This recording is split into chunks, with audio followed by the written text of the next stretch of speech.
di channel YouTube saya. Jadi sama seperti video sebelumnya, di video saya yang kelima ini tujuan saya bikin video adalah untuk memenuhi tugas dari salah satu mata kuliah. Sebelum masuk ke materi, alangkah baiknya saya memperkenalkan diri saya dahulu karena tak kenal maka kata sayang. Oleh karena itu, perkenalkan, nama saya Priscilia Maharani Epang, bisa dipanggil Prisil. Saya berasal dari kota Cirebon yang sedang menempuh pendidikan di Universitas Swadaya Gunung Jati. Saya berasal dari Prodi Manajemen. Oke, pada video kali ini materi yang akan saya bahas adalah tentang pembelajaran berbasis kompetensi. Tanpa lama-lama lagi, langsung saja saya bahas di video ini. Simak sampai habis ya. Materi pertama yang akan saya bahas adalah tujuan pendidikan dan pelatihan berbasis kompetensi. Nah, tujuan pendidikan dan pelatihan adalah kompetensi yang diharapkan dicapai peserta setelah menyelesaikan proses diklat. Kompetensi berbentuk kinerja atau unjuk kerja yang baik dalam bidang kehidupan atau pekerjaan. Kinerja yang baik dapat dicapai berkat kemampuan menerapkan pengetahuan, keterampilan, dan sikap perilaku. Bila digambarkan, hubungan antara kompetensi, kemampuan, dan pengetahuan tampak sebagai berikut. Jadi yang pertama ada kompetensi ditunjukkan dengan kinerja minimal baik. Itu artinya kapabilitas atau kemampuan disebut kompetensi dasar diperoleh sebagai hasil perpaduan bakat, pengalaman, dan pendidikan. Itu menjadi dasar untuk mencapai kompetensi. Lalu yang kedua, kapabilitas atau kemampuan sebagai hasil penerapan kombinasi penerapan pengetahuan, keterampilan, dan sikap perilaku. Itu artinya kapabilitas atau kemampuan disebut kompetensi dasar diperoleh sebagai hasil perpaduan bakat, pengalaman, dan pendidikan menjadi dasar untuk mencapai kompetensi. Sama seperti kompetensi ditunjukkan dengan kinerja minimal baik. Lalu yang ketiga ada kompetensi ditunjukkan dengan kinerja minimal baik.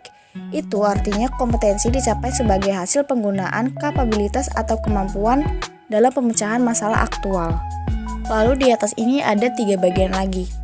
Bagian yang pertama ada kurikulum berbasis kompetensi. Nah, kurikulum berbasis kompetensi adalah kurikulum yang ditunjukkan untuk menciptakan tamatan yang kompeten dan cerdas dalam membangun identitas budaya dan bangsanya. Bagian yang kedua ada kompetensi yang dikembangkan.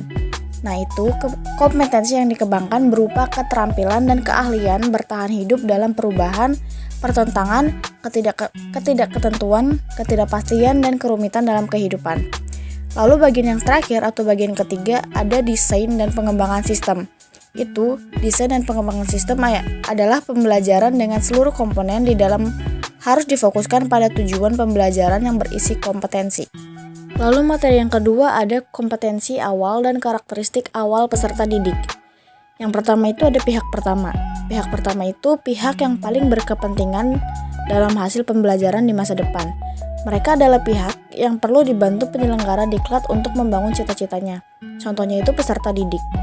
Lalu yang kedua ada pihak kedua. Pihak kedua itu penyelenggara diklat, di dalamnya termasuk pengajar dan pengelola satuan pendidikan. Yang ketiga ada pihak ketiga, yaitu pengguna lulusan. Mereka adalah yang berkepentingan untuk mendapatkan lulusan sesuai kebutuhan lapangan kerja. Lalu materi yang ketiga ada kompetensi dan pengukuran hasil belajar. Akhir proses pembelajaran, pengajar, peserta diklat, dan masyarakat ingin tahu bagaimana hasil pembelajaran. Pendesain pembelajaran perlu membuat alat pengukuran yang dapat mengukur kompetensi yang dimaksud dalam tujuan pembelajaran. Alat ukur yang dinyatakan valid dan alat ukur yang dapat mengukur sesuatu yang seharusnya diukur itu disebut reliable. Nah, di bagian ini ada tabel, yaitu ada kemampuan dan ada kompetensi. Nah, nomor 1 ini kemampuan menjelaskan cara membuat proposal penelitian. Nah, itu kompetensi yang dimiliki adalah membuat proposal penelitian yang baik. Lalu yang kedua, kemampuan cara menulis laporan penelitian. Kompetensi yang dimiliki adalah membuat laporan penelitian yang baik. Yang ketiga, menguraikan cara penggunaan peralatan laboratorium fisika dengan baik. Kompetensi yang dimiliki yaitu menggunakan peralatan laboratorium fisika dengan baik. Yang keempat, menguraikan cara sopan santun dalam kehidupan masyarakat. Kompetensi yang dimiliki adalah berperilaku sopan santun dalam kehidupan masyarakat. Yang kelima, menguraikan bentuk perilaku gotong royong sesuai ajaran Pancasila. Kompetensi yang dimiliki adalah bergotong royong sesuai ajaran Pancasila. Lalu ada materi hubungan kompetensi dan strategi pembelajaran. pendesain pembelajaran diharapkan dapat melaksanakan kegiatannya secara bertahap, yaitu yang pertama, menentukan tahapan dan langkah kegiatan pembelajaran dengan urutan isi yang diarahkan pada pencapaian kompetensi. Demikian pula pada saat menentukan metode, media, alat, dan alokasi waktu, harus mempertimbangkan kesesuaian unsur dalam strategi instruksional dengan kompetensi dalam tujuan pembelajaran.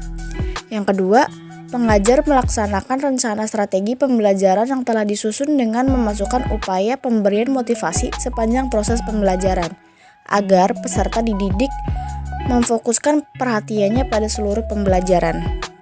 Dan materi terakhir pada bab ini adalah hubungan kompetensi dan pengajar atau fasilitator. Pertama, fasilitator perlu menguasai bahan pembelajaran dengan baik atau sangat baik. Dengan penguasaan bahan pembelajaran, ia akan mampu tampil meyakinkan pada saat mempresentasikan isi bahan atau saat menjawab pertanyaan peserta didik. Kedua, fasilitator perlu terampil merancang dan melaksanakan strategi pembelajaran meliputi tahapan pembelajaran runtut saat menyajikan isi pembelajaran, menggunakan berbagai metode, media dan alat, mengelola waktu secara efisien, motivasi penguatan, dan penghargaan sepanjang proses pembelajaran. Yang ketiga, fasilitator perlu mampu menggunakan sumber belajar yang tersedia di perpustakaan, peralatan laboratorium, ruang pembelajaran, dan mampu menciptakan sendiri sumber pembelajaran lain jika sumber belajar ideal tidak tersedia. Yang keempat, fasilitator mampu merancang dan menggunakan alat pengukuran yang baik sesuai kompetensi dalam tujuan pembelajaran. Alat pengukuran yang baik dilihat dari validitas, reliabilitas, dan kepraktisan penggunaannya.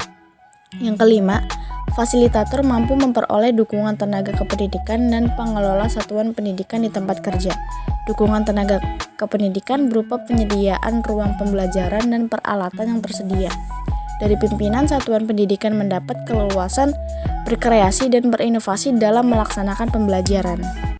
Demikian video materi pembelajaran dari saya yang dapat saya sampaikan. Mohon maaf jika saya ada salah penyebutan kata dalam materi ini. Terima kasih buat teman-teman semua yang sudah menonton video ini. Jangan lupa untuk di like, komen, dan subscribe channel ini ya. Bye-bye.